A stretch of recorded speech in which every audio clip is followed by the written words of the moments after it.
disyariatkannya korban. Jadi sholat itu, puasa itu, zakat itu, dan haji itu adalah proyek Tuhan, Pak. Skenario settingan Allah bagi awak manusia hidup di dunia. Itu maka Allah sampaikan masyru'iyatuhu, disyariatkan. Jadi kalau awak menemukan kata-kata syariat, sesuatu rancangan yang sudah ditentukan Allah untuk awak, dan itu tidak boleh dilanggar. Terutama awak mengucapkan kalimat tauhid. Standar hidup manusia itu Bapak, satu, mengakui Tuhan. Bahasa hidup itu bukan kehendak awak, kehendak Tuhan. 5 yang awak lakukan di dunia kok, berulang-ulang tiap tahun.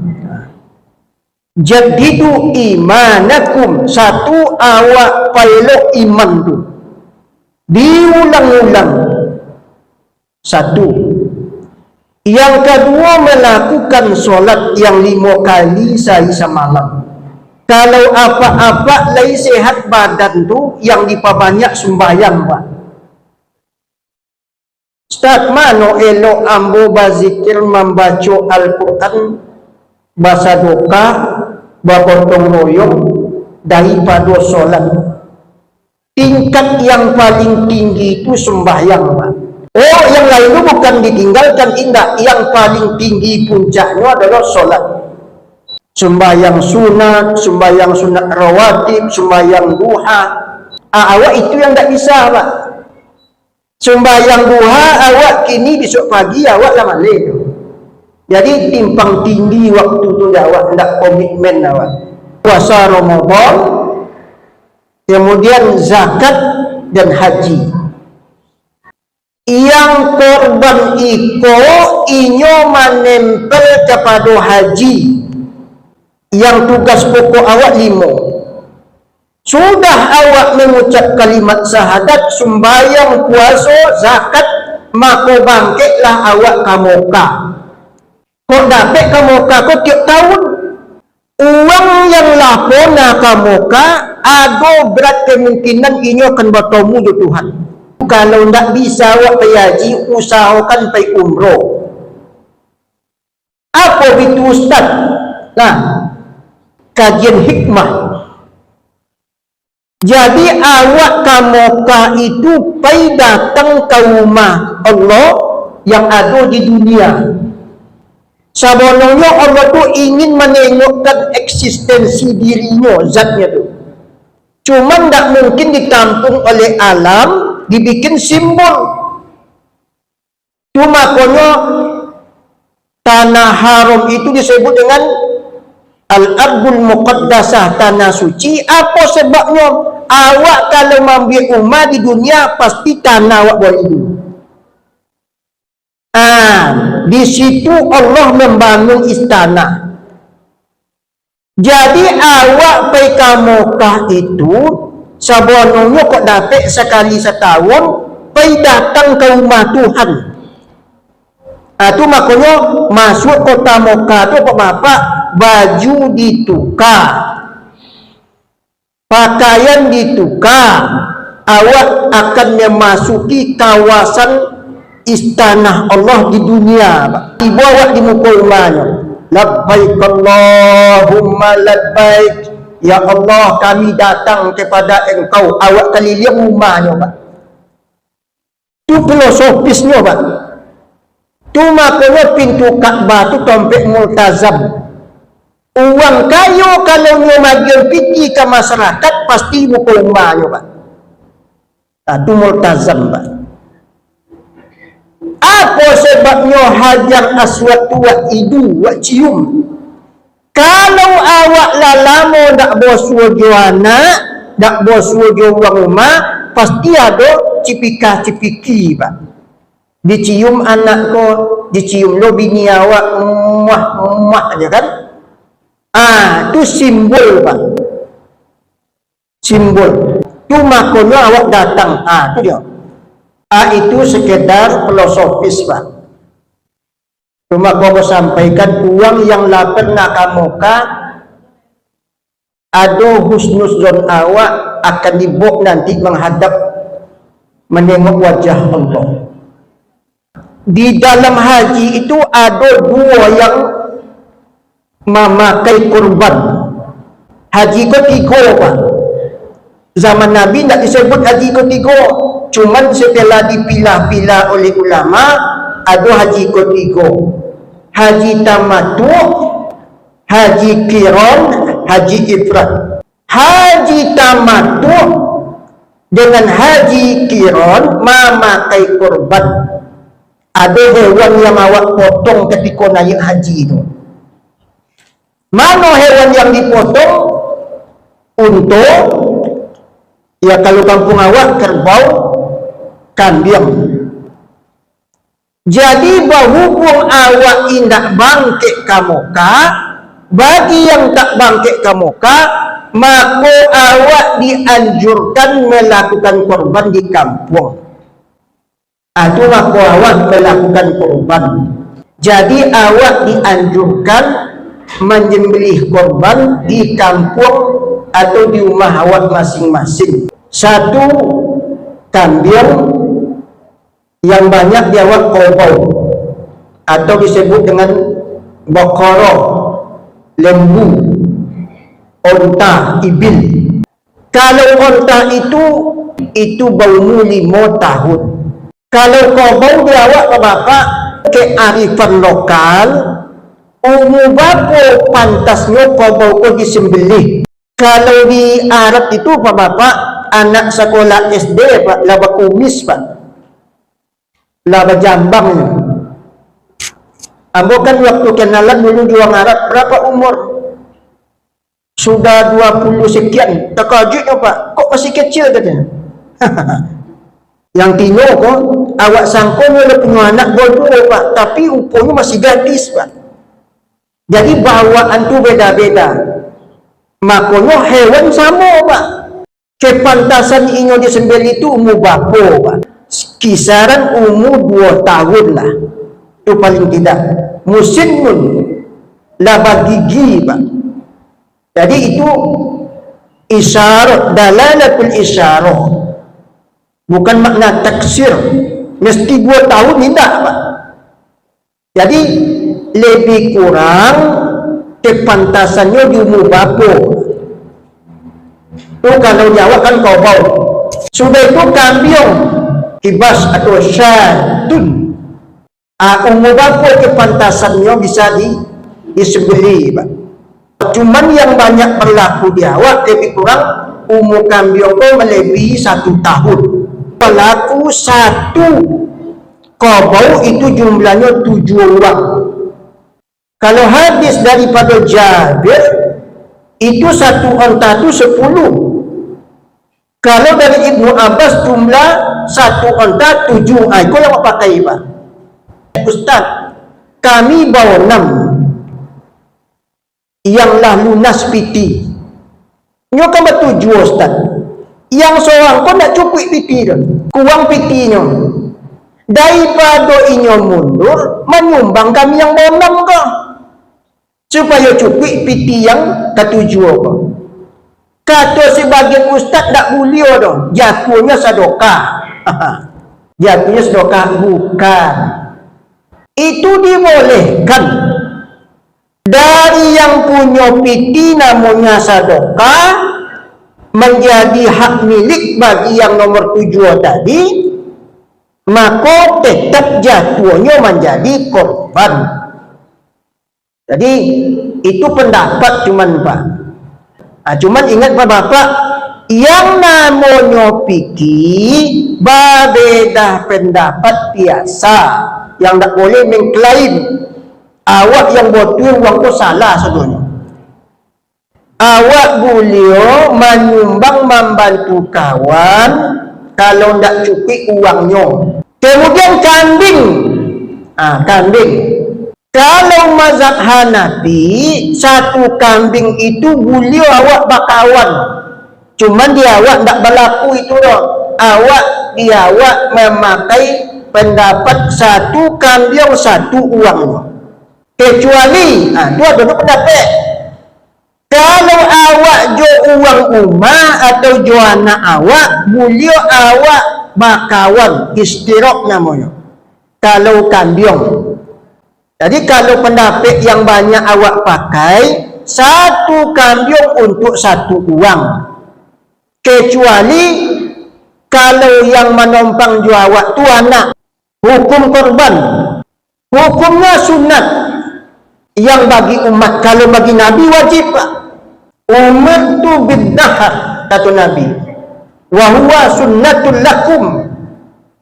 Yang korban iko bagi ambo wajib kata Nabi, bagian kalian sunat. Kalau ada piti lakukan. Yo kadang-kadang pak bapak kami yang ustad-ustad tu payah je pak. Berkorbanlah bapak-bapak ibu-ibu nyawa kan. Uang di situ miskin saudaranya. Lagi lo ustaz banyak makannya payah semua korbannya. Terpulang ke awak, kadang-kadang awak bapak piti ko banyak pembeli paket pergi jalan-jalan tiba ke korban piti tak ada. Itu masalah, itu terpulang ke awak. Siapa yang punya minat tinggi dalam agama, itu dia. Bahkan ada pendapat mengatakan fardu kifayah. Kalau di kampung tu tidak ada uang berkorban, maka sekampung tu uang berdosa. Apa-apa ibu-ibu yang berpiti banyak, asyongkanlah korban kau. Kalau tidak uang ansu-ansu di tompet-tompet masjid lain kan itu pak, setiap tahun dimulai langsung pak, dibuka rekening pak, diansu-ansu 10.000, 20.000, akhirnya di penghujung atau di bulan Zulhijjah itu terpenuhi juga. Hikmah nih. Apa sebabnya pak bapak korban itu tidak boleh diganti dengan uang? Ayah-ayah awak yang meninggal kini itu pak, kawak kali kubur pak, tinggal tulang melulang saja pak. Habis sudah. Makanya badan iko atau penggerak apa? Yang disebut dengan ruh. Ruh itulah yang sangat identik, yang paling dekat dengan Allah Subhanahu wa ta'ala. Jadi kok dapat tahu kok yang kesing badan kok elok dua dalam kehidupan. Maka meminta buat kepada Allah yang penggai badan tu supaya eloknya pak, ruh tadi tu pak. Itu yang awak minta kepada Allah pak. Itu makanya yang disembelih itu kan nyawa pak, pengganti nyawa pak. Makanya ketika awak berkorban itu, ya Allah, inilah korbanku. Artinya pak, pengganti badan awak pak, supaya ketahuan kamu ko dan badan ko elok jalannya dan mesinnya ancak pak. Itu ya roh itu pak. Fakudan tidak boleh diganti jo piti pak, sebab nyawa itu yang pelok ya pak. Roh itu dimakan seketik dagingnya ambil barokah pak. Cuma kalau ayam itu dibaca bismillah pak. Nabi pak kalau naiknya ke unta dia pak, tentu dia unta pun dia kena naik pak, turun unta pak. Nyerotan punggung ke Nabi. Cuma tengok apa ya, uang membantai korban, ada yang menipak pak, menyungku pak, ayuh kabur pak. Itu pak tanda sifat-sifat uang yang soto itu pak. Tengok ke situ pak. Menangguh pak, melawannya kan, mengekspresikan sifat yang soto korban itu pak. Itu maka disembelih pak. Semoga ya Allah roh awak tu pak bapak eloknya berjalan pak.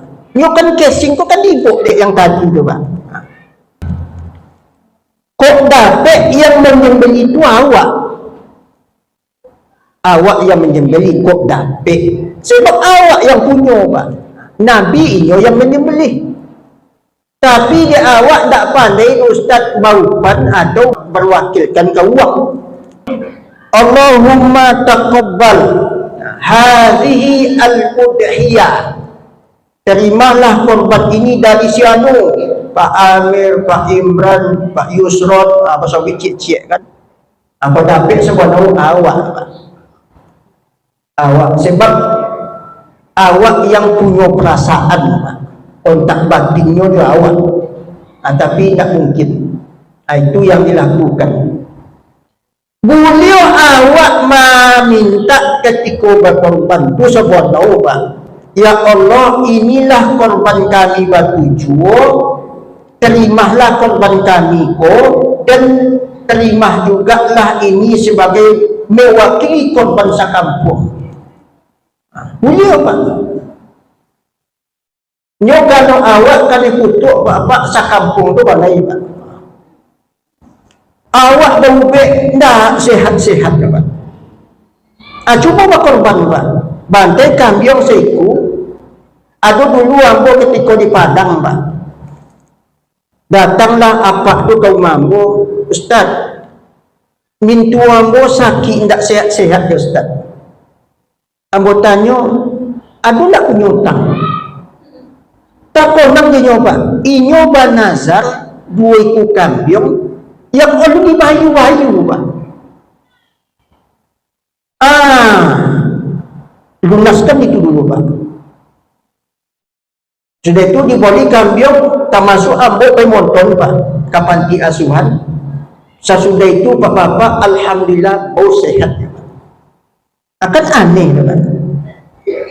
Makanya ada yang masuk akal, ada yang tak masuk akal Pak.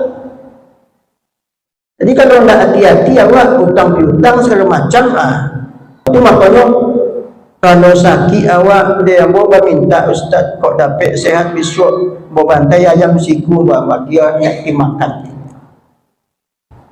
Semoga Allah mengabulkan. Dia tak masalah Pak. Cuma tidak dalam konteks korban. Kalau konteks korban yang tadi bendanya kambing untuk atau kobau lah besar awaknya kan. Ma yustaratu fihi at-ta'yin fal khata' minhu muqtil. Sesuatu yang mesti ditakyin dijolekan salahnya batal Pak. Sengaja aku membantai hewan korbanku untuk sobik nama seorang upona salah Pak. Diulang beliau Pak. Diulang beliau. Kalau kata bantai Ustaz, itu payah Pak. Tukang sembelihnya hati-hati mana namanya kan. Sebab itu takyid penjelasan yang mesti tak boleh salah Pak. Sama dia bernikah. Aku nikahkan engkau dengan anakku yang bernama Siti Rohaye. Yang Siti Rohaye kau kakak dari yang kan awak nikahkan salah Pak. Ulang nikah dia. Fala yustaratu fihi at-ta'yin wal khata' minhu la tubtil. Sesuatu yang tak penting disebutkannya sobikannya Pak tidak batal Pak. Sengaja aku menyembelih hewan korban iko, nama itu di rumah Pak Kasmidinnya. Bukan saja Pak, itu tidak batal Pak. Ini tidak pontiong disobikan loh. Kalau tidak pontiong disobikan, itu disobikan juga tidak batal. Sama dari imam. Sengaja aku sembahyang Isya 4 rakaat mengikut imam Pak Kasmidin. Allahu Akbar. Pas sudah sembahyang assalamualaikum. Tidak ini imam dong. Itu tidak membatalkan masalah daging ya Pak. Ustaz, kami kan menyembelih korban kok. Kami ambil daging seketek. Makan kami sama-sama di masjid, termasuk pengurusnya bagai. Itu boleh dilakukan. Boleh dilakukan mengambil barokah namanya. Nyobok dapat badan awak pun disuntik bius Pak, jo bismillah tu Pak. Tu makanya setan tu yajri fi majrad, berjalan di dah tu Pak. Jadi bismillah yang awak baca ke daging tu Pak. Duitnya tu Pak, jangan kau mati daging tu. Cuma Pak Bapak boleh ayam yang lama mati bangkai Pak. Beda Pak. Jadi daging yang dibaca bismillah tu hidupnya Pak di badan awak. Dia cuci dah tu Pak. Cuci dengan bismillah tu. Nyobasmi pergerakan setan di badan tu Pak. Ada ibadah yang mengandung sosial. Ada sosial yang mengandung ibadah. Kalau korban itu ibadah yang mengandung sosial, tapi bukan sosial itu tujuannya. Ingat Pak, yang menjadi tujuannya itu adalah ihrakud dam tadi Pak, menumpahkan darah sebagai benda yang punya ruh. Daging itu hikmah namanya Pak, mengandung sosial. Idealnya diajukan ke fakir miskin, tindak etis diajukan ke uang kayu Pak. Ajen awak pula bekok dia yang berkorban dia nak dapat dagingnya kan. Jen model itu dia yang berkorban dia yang seketik dapat daging. Kok dapat jen awak mambil Pak. Boleh diambil tapi sekedarnya saja mambil barokah. Kalau sosial mengandung ibadah, awak bersedekah Pak. Relawan sifatnya Pak. Jadi uang tapi mengandung ibadah. Akal itu ibadah mengandung sosial.